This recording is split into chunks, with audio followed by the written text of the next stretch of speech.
Welcome back to the Action Bible, audio companion and narration by MC Brown, part 40. And we're going to finish up the Old Testament with this last part here. So just give you a heads up, obviously, as always, we're reading from the Action Bible, God's Redemptive Story, the graphic novel, comic book adaptation by illustrations by Sergio Carrillo, general editor Doug Mouse, with text 2010 by David C. Cook. And where we are following Esther's story to finish up the Old Testament and this part of the Action Bible as we read. So I want to thank both friends Greg and Eric for informing me with the help of King Xerxes. I know in a previous video, I think in the King James version of a video I was reading, looking up at his name, there was also a reference, he was referenced as you hear us, I think, is how you would say that too, but obviously however he's said in this version, that's how we're pronouncing it. Thank you to those guys for letting me know. I reached out to them to see if we can get proper pronunciation for that, and I'm excited to finish up the Old Testament with this part, part 40, believe it or not, which is beginning on page 500, so very powerful numbers and such. That thank God for, and thank God for bringing us to this part too. Lots of good stories, choking me up in the last part. Very memorable story of Esther, where her adoptive father Mordecai tells her she is put here for a time such as this. Very beautiful and very memorable line from the Bible. And so we're ready to begin here. Just always, this isn't to spoil anything. We're not going panel by panel. This whole Action Bible at this point is hopefully to inspire you guys. There's a link to this version in the description, and in subsequent versions, maybe when we start part 41 or such, maybe we'll give the Deluxe link in there, just so if somebody wants to just go ahead and just get the Deluxe version. I found out about that well into reading this and starting this series. There is a Deluxe version of this, which has a few extra chapters and such, and maybe one day I'll be able to get to narrate them. But appreciate you guys. Appreciate the corrections. Shout out again to Greg and Eric and good friends. And then, we just, without further ado, there is a timestamp in every description, all 40 of these parts. You can skip right ahead at any time, and if you're reading along at any time, just know that. And, without further ado, let's begin the end of the Old Testament here, part 40, beginning on page 500, Who Will Be Hanged, based on Esther 5 through 10. Queen Esther breaks a law by appearing before the king without an invitation. She could be punished by death, but the lives of her people, the Jews, are in danger, and she is the only one who may be able to save them. Esther, I didn't invite her to come before me. But as Xerxes looks at his beautiful new queen, he decides he doesn't mind the intrusion. He holds out a scepter to show his forgiveness. What is it, my breathtaking beauty? What is your request? Even if you wanted half my kingdom, I would give it to you. The moment has come when Esther can ask King Xerxes to spare her people. I request that you and Haman come to a private party, just the three of us. A party with you? Absolutely. Find Haman now. Esther entertains the king and Haman in her own private garden, but she still doesn't tell Xerxes her real request. Instead, she invites him and Haman to come to another party tomorrow.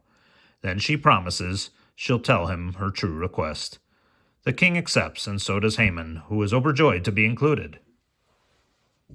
Haman leaves his monarch's presence in a great mood. The honor and the wine he has been given make him very happy until he leaves the palace. There he is. Does he still not fear how powerful I am? Will Mordecai bow to me? But as Haman walks by, Mordecai just watches him and stays seated. Mordecai? Haman? That stubborn Jew, he still won't give me the honor. I can't wait to punish him. At home, Haman boasts about his success to his wife. The king has given me great wealth and honor, and that's not all. The queen includes me in her private banquets. But none of that gives me satisfaction when I see that Jew Mordecai dishonor me. You know what will make me feel better, Haman? You should build a gallows tonight. Then first thing in the morning, ask the king to have Mordecai hanged by it. Then you'll be able to enjoy your dinner with the queen. Wait until Mordecai sees what will happen to him tomorrow.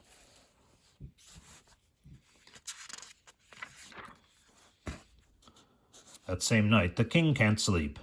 I'll have a servant read me the public records. That will put me to sleep. The scribe reads to the king until the early hours of the morning. When the reading reaches the story of Mordecai, the king interrupts. Stop! What reward did Mordecai receive for saving my life? None, my lord. Well, that's not good. I really ought to do something for him. At that moment, Haman enters the court for a request to request Mordecai's hanging. Ah, Haman, you're just the person I need to see. If I wanted to honor you for pleasing me, what would you prefer I do? Oh, well, I'd want to wear one of your robes and ride your horse, then have one of your nobles lead me through the city, telling everyone the king respects this man. I knew you'd have a great suggestion. Get the robe and get the horse. Do exactly what you said for that Jew, Mordecai, who works at my gates. Mordecai? But yes, sire. Angry and humiliated, Haman is forced to perform for his enemy, Mordecai, the ceremony that he planned for himself. The king respects this man. When he is finished, he barely has time to make it to the palace for his date with Esther and the king. He arrives in a foul mood.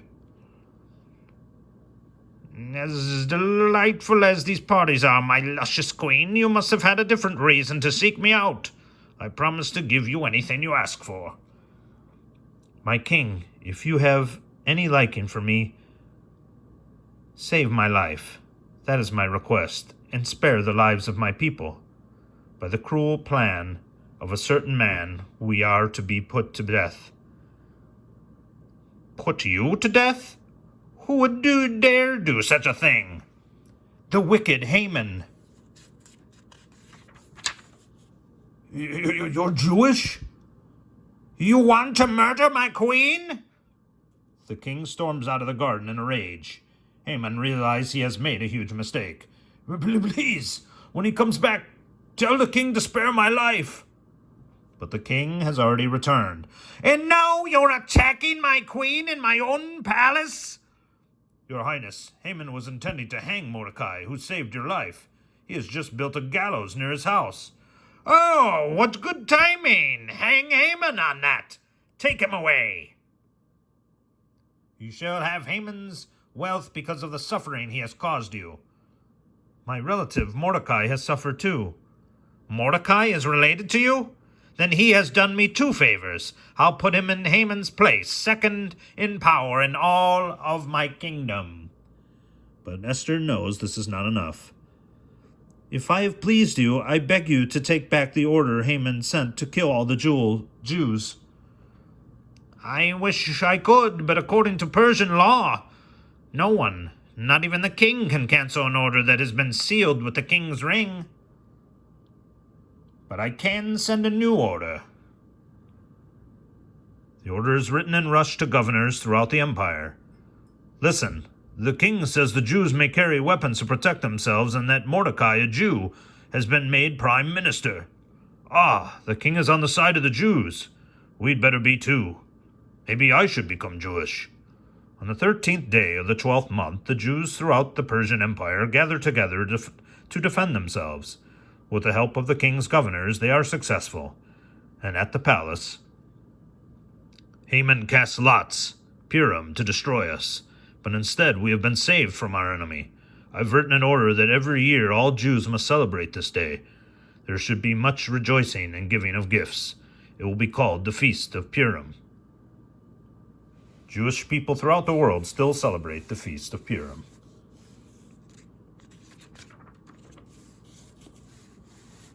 The captives return, based on Ezra 1 through 3, Isaiah 45. Even after many years living in exile in Babylon and Persia, the Jews still dream of returning to their homeland, Judah. The different Persian kings have mostly treated the Jews well.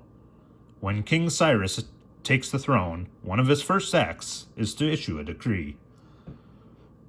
These are the words of King Cyrus. The God of Israel commands that a house be built for him in Jerusalem. Any of his people who want to do so may return. The Jews rejoice that the king is allowing them to return to the land God promised them. I am too old to make the journey, but here, take these gold plates to my family. Has passed down for generations, and here is some food and here is some money and extra food. Gifts of money, horses, mules, camels, gold, and silver, food, and clothing pour in. At last, the day comes when the great caravan is ready to leave. Thank God, I'll see my homeland. In the long road home, the Jews follow the same route that Abraham, the father of the Jewish nation, traveled 1,500 years before when he obeyed God's command to leave Ur and make a new nation in Palestine. When we left Jerusalem, it was in flames. I wonder what it looks like now. No matter how much they prepare themselves for the ruined city, they are brokenhearted when they walk through the rubble of Jerusalem. Solomon's beautiful temple stood over there. With the Lord's help, it will be rebuilt. Our family built this home with their own hands. Look at it now. It's a home for wild dogs. Maybe we should not have come back. Maybe. Our forefathers built much of this city. We'll rebuild it. Jerusalem will rise again. You'll see.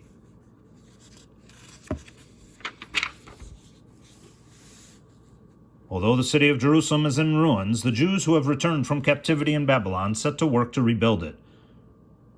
Jeshua and Zerubbabel start by rebuilding the altar on its old spot in front of the temple. In the midst of ruins, the Jewish people celebrate the Feast of Tabernacles for the first time in many years. It is good to finally burn offerings to the Lord in Jerusalem, even though the temple is not rebuilt yet. Next, they set about rebuilding the temple. They appoint Levites to supervise the construction. They send to Sidon for the best of cedar logs, just like Solomon used when he built the temple originally. When the foundation of the temple is in place, the high priest leads the people in a service of worship and rejoicing. Give thanks to the Lord, for he is good. His faithful love lasts forever.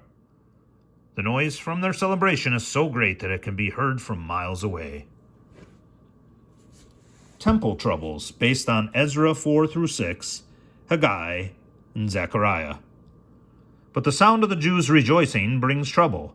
The Samaritans, who live near Jerusalem, come with a request to help build the temple. We're sorry, but God punished us 70 years ago because we relied on other people's help, instead of trusting in God alone. This is something we must do ourselves. Oh, I get it. You think you're too good for us. If you won't let us help build the temple, we'll make sure you don't build it at all. The Samaritans send a letter to King Cyrus. Don't you know that Jerusalem has always been a rebellious and wicked city? If you let them rebuild their city and their temple, they will eventually revolt against you and make you look weak. Check the history scrolls. It's true, sire. Jerusalem has always rebelled against the powerful empires. Order them to stop rebuilding immediately. I will not let this threat rise from the ashes. Forced to obey, the Jews turn to work on their homes and gardens. Several years pass. Cyrus dies, and new kings come to the throne of Persia. But still, the temple in Jerusalem is not completed. Haggai. One day, Haggai, one of the prophets in Jerusalem, receives a word from the Lord. He immediately goes to Zerubbabel and Jeshua. The Lord was wondering, why have you finished building your houses while God's house is still in ruins? Zerubbabel tries to defend himself. We were following the law of Persia. We have too many enemies who don't want us to rebuild the temple. God says, do not be afraid of your enemies. Finish my temple, for I am with you. With Haggai's prophetic encouragement, the Jews resume work on the temple. But the governors in the area are concerned by the sudden rebuilding. Who gave you permission to rebuild this fortress? It's not a fortress, it's the temple to our God that was destroyed by the Babylonians many years ago. and King Cyrus himself gave us permission to rebuild it. He even paid for it out of the royal treasury. We'll see if that's true. Everyone is against us. We'll never finish the temple. But Zechariah, another prophet among the returned exiles, comes to Zerubbabel with an encouraging word. Even if your own strength fails you, do not lose hope. The temple will not be rebuilt by strength or power, but by the Lord's Holy Spirit. When the governors return, they come with good news for the Jews in Jerusalem. It turns out the Persians really did make a law that you could rebuild your temple, and Persian law cannot be changed. The new king even said that he would pay for all the supplies you need. Thank you, Lord, for fulfilling your promise. At last, the new temple of God is finished. With thankful hearts, the people offer their sacrifices and prayers to God. For the first time in generations, they celebrate the Passover festival in the temple in Jerusalem. Enter Ezra, based on Ezra 7 through 10. The Jews have now been back in Jerusalem for 80 years. Even though the new temple is finished, the city, and more important, their worship, still has not been repaired. One day, a fine procession approaches the city. The Jews swarm the road to meet this rich parade. Who are you? I am Ezra, a priest who served the Lord in Babylon. The good hand of the Lord was upon me, and so King Artaxerxes has given me authority in Jerusalem. You have been too long without spiritual leadership. You may have rebuilt the temple, but now we must rebuild the purity of worship and God's law. You are right. We have not worshipped God like we should. Help us renew our faith in God. I will remember we must be holy, because our God is holy. Under Ezra, Jerusalem grows in size and spiritual strength, but the city is still without walls and surrounded by hostile neighbors. Wall warriors, based on Nehemiah. The Jewish exiles who have returned from Persia to Jerusalem have finally settled in their old city. They've built houses and neighborhoods for themselves. They've rebuilt the temple to match its former glory, and under the leadership of Ezra, they've committed themselves to following God's word. But they have not yet had the chance to rebuild the old walls. That night, while the city sleeps, a stranger and his guards ride around Jerusalem. The stranger examines the walls.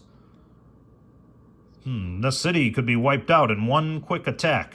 You're right, Nehemiah, but it must have been a great fortress at one time. These walls are as thick as any we have in Persia. The next day, Nehemiah calls on the priests and rulers of the city. I have examined the walls of Jerusalem. They are just heaps of broken stone. The city is defenseless. You're right, but why? Why have I come? Because I too am a Jew. And while I am serving the king of Persia as his cupbearer, I learned that Jerusalem was without any defense. I prayed to God, and the king gave me permission to come and build up the walls. Are you with me? We are. We'll get started right away. The work begins. Every able-bodied man and boy does his part. The women help, and slowly the walls begin to rise. But some of the neighboring countries do not want to see Jerusalem protected. If the Jews finish those walls, the city will be too strong to attack. We must stop it now. Down with the walls! But while the enemies of Jerusalem plan to take the city, Nehemiah prepares to defend it. We don't have an army, only ourselves. From now on, you must hold your hammer in one hand and a sword in the other.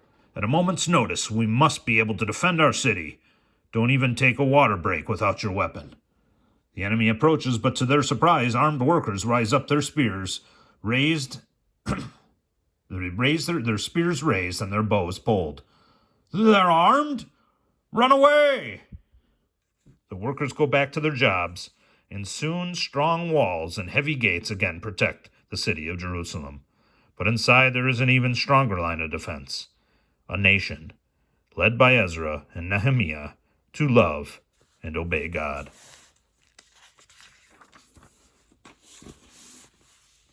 The final prophet of the Old Testament, Malachi, tells the people how to give true worship to God. Do you call that God's share of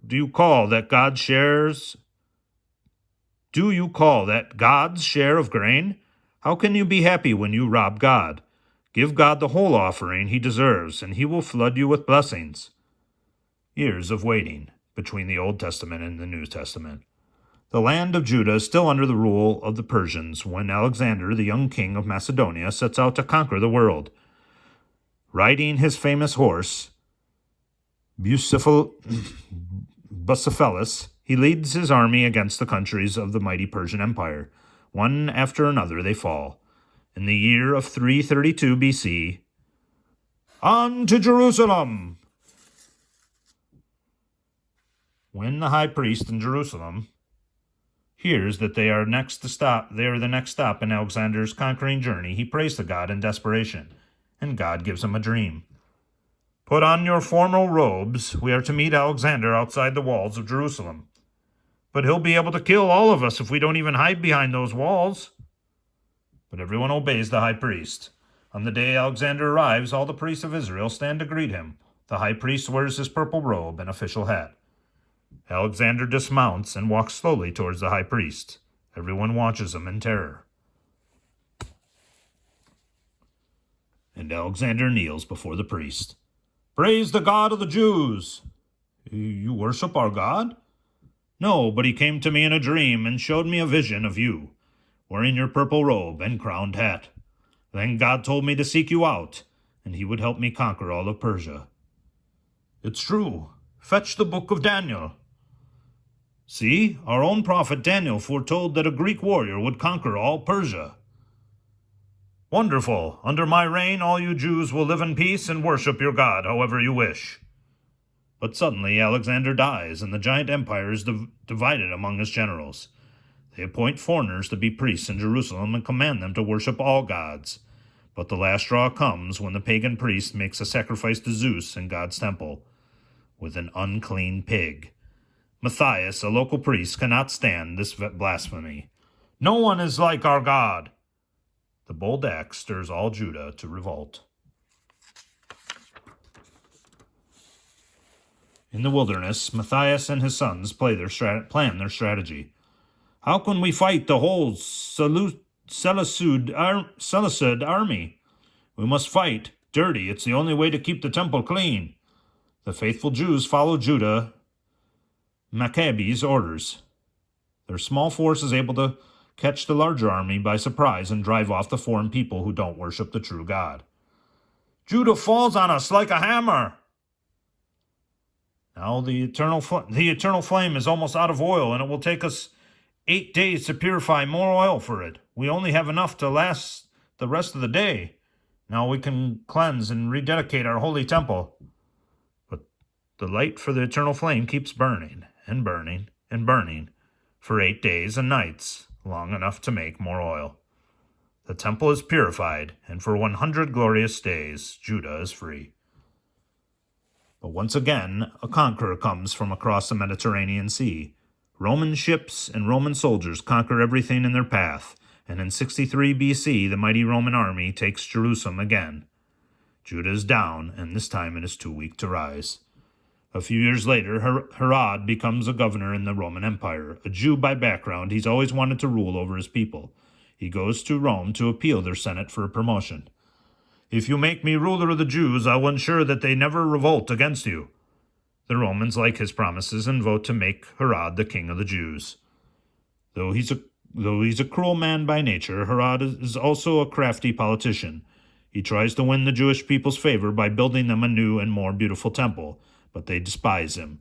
Bitterly the Jews cry out, "When will God send the deliverer the prophets promised would come?"